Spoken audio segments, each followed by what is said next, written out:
I'm Katia Dragotis here at the USC Marshall School of Business, where on the eve of the NBA All-Star Game, basketball technology is competing at the Spalding and Hype Sports Global Innovation Competition. Tonight is a real celebration of sports and innovation. As you can see here, great startups, about 300 people, top industry leaders from brands to investors.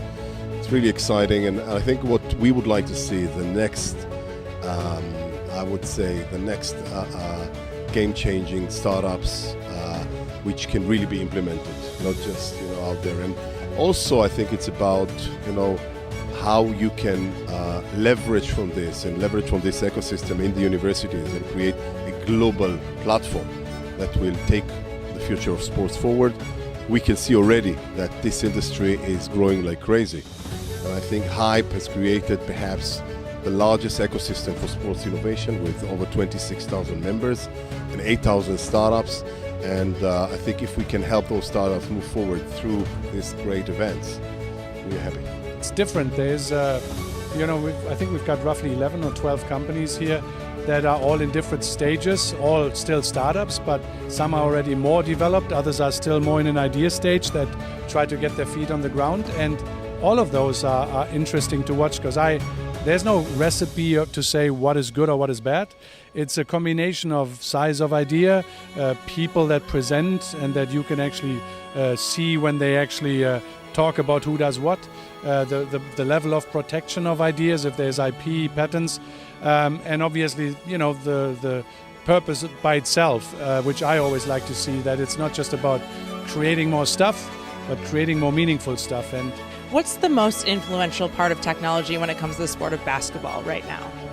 Great question. I think, you can pick whatever you want. You can start with VR, AR. Imagine, people everywhere in the world can, put the smart glasses and, sit in Jack Nicholson's place. Look at second screen, big data, what they can see while they're watching the game. Experience in the stadium, out of the stadium, so much is going on.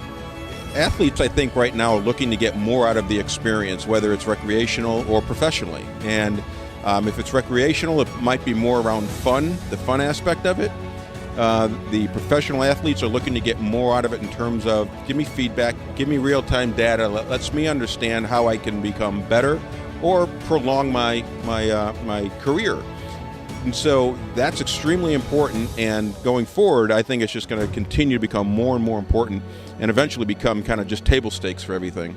The consumer today is very demanding, okay? We used to watch sports linearly. We'll just watch the game and, like the score and whatever. Today, the young generation, and especially the new consumers, they want to see everything around it. They want to see the Twitter handle, they want to see the YouTube, they want to go and socialize with their friends when the event's happening. So everything is now an event rather than just a game.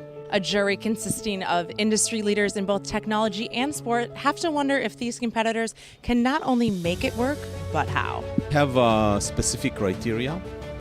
One of them is the team, the business model, the go-to market, and especially how valid is the product and what is the level of maturity that the product has. Creativity, something that's not just innovative, but is protectable. Something that has a moat around it, if you will. Scalable, and something that we feel, because at Spalding, what we're looking at is technology that's going to help us elevate the experience that our shopper has, our consumers have with our products. So that's what we were looking for today. What are you doing?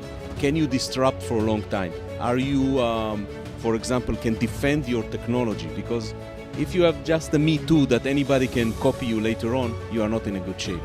What's the best way that companies can defend their technology? Well, there are two ways. One of them is trade secret. So you develop something like, gazillion codes, lines, so nobody can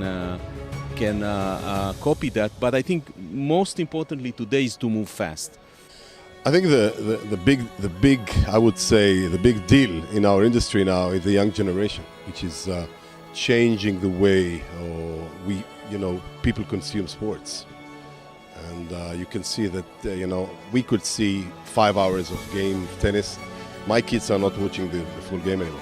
So it has to be fast, has to be out there, quickly. There is now applications where all the game is getting into 5 minutes automatically, where you can see all the big movements. So games are getting, will have to adapt to this. And I think also this will impact the way we see it on the screen. So it's also, we are all adapting ourselves to the new generation. I'm here with Simon PERRIMAN, the winner of tonight's Hype Sports Global Innovation Competition. Simon, congratulations. Thank you so much.